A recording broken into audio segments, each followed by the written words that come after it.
$13,700 per pound for coffee. Yep, world record, 98-point coffee. A couple weeks ago, I posted a video about the Best of Panama 2025 auction, competition and auction. And all I did was point out that this coffee fetched that record price. The company that bought it paid $604,080 for 44 pounds of this coffee. Okay, but I didn't talk to you about how they did it. Well, I've done some digging, some research. More details are coming out about this coffee because it's huge news. Never been seen before, never scored this high. Nobody's ever paid this much for a cup of coffee, or for a lot of coffee.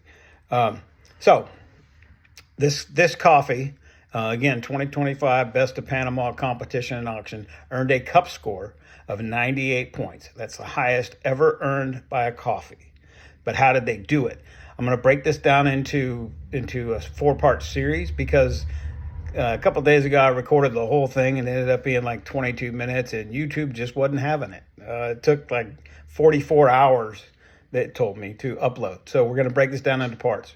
In this part, we're going to talk about how they grew it. Okay, the Geisha varietal. Okay, now there's many varietals of coffee. The Geisha varietal has gained prominence as consistently producing top quality elite coffees. Okay, it's very complex. It's very floral, almost like a tea-like flavor, and you often get notes of jasmine, bergamot, stone fruit, and tropical. Okay, I want to stop here for a minute because I've had some top-tier coffees, and they always have a very distinct flavor note similar to these. So coffee, the high-tier elite coffees, don't taste like coffee you get anywhere else.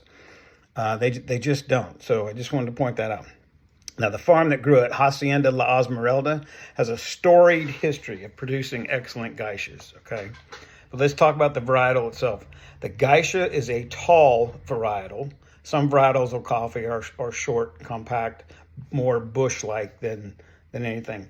The Geisha variety is a tall varietal, can get up to about 15 feet tall, 15 feet wide. However, Hacienda La Esmeralda most likely pruned the plants by topping them. Okay, and they do it for a couple of reasons. Number one, when you top a plant, it ends up producing more branches, which is important because that's where the coffee cherries actually are produced. Okay, a second reason is they only pick the ripest cherries. Okay, now if you got some of those ripest cherries, at the top part of the tree, the people who hand pick these cherries have to be able to reach them. Okay, so they probably keep them at about 6 or 7 feet to make it easier to pick. Okay, and to get a higher yield. The Geisha varietals take 4 years to produce the first cherries. Okay, so here's what's really interesting. 13 years ago, they planted these coffee trees. Okay, now they probably grew them from soldiers. If you don't know what a coffee soldier is, Google it. You'll see. They took the seeds, the beans, which are actually seeds. They plant them. When they sprout, all you see is a stem with a little coffee bean sitting on top. That's the beginnings of a coffee tree. Okay, now they probably nurtured them in a nursery or something, more controlled environment for about a year before they even put them in the ground. Okay, now the Geisha varietal takes 4 years before it produces any coffee cherries at all. Okay, so think about this. For 4 years, they nurtured these coffee plants in the ground. They took meticulous care of them. Natural fertilizers like compost and manure, and really nurturing this ground in the hopes that it would produce a world record winning coffee. So for 4 years, they're just taking care of these plants, haven't seen any cherries yet. Finally, year 4 comes, they get a harvest. Nope, not good enough. Year 5, harvest, nothing. Or not nothing, but not the one they enter. Year 6, year 7, year 8, year 9, year 10, year 11, year 12. 9 harvests of this coffee. The 10th harvest, they finally the one that they just did here, they finally enter it into the competition and auction, and bam, 98-point cup score, world record coffee, $604,080 for a lot of coffee.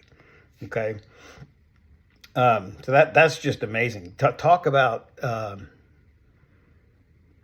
determination, you know, and you got to take your hats off to these farmers. That's just amazing. Now, there are other coffees that carry the name Geisha, okay, but these do not share the distinct genetic characteristics of Panama Geisha, okay. Well, the World Coffee Research Council has done the genetic testing. Panama Geisha is unique in its genetic characteristics.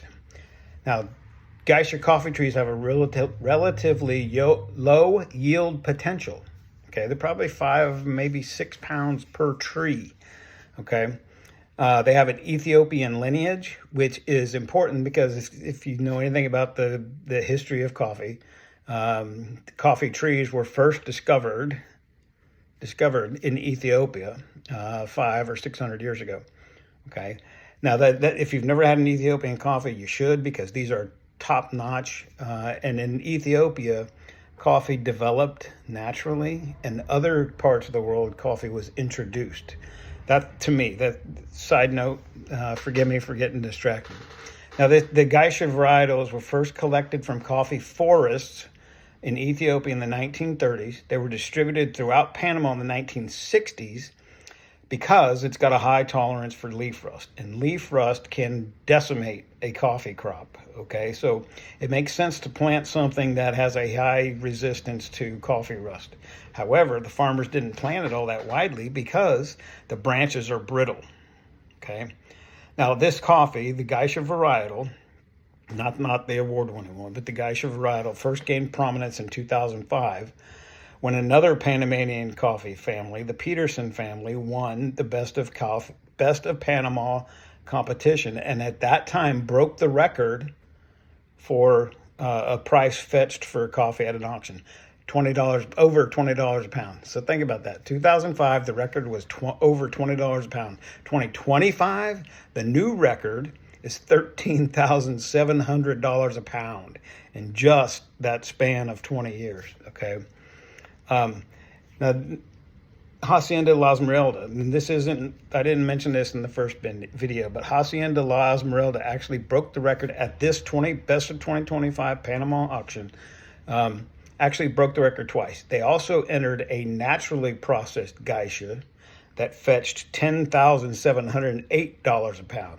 I didn't mention that in the first video, but that's pretty amazing.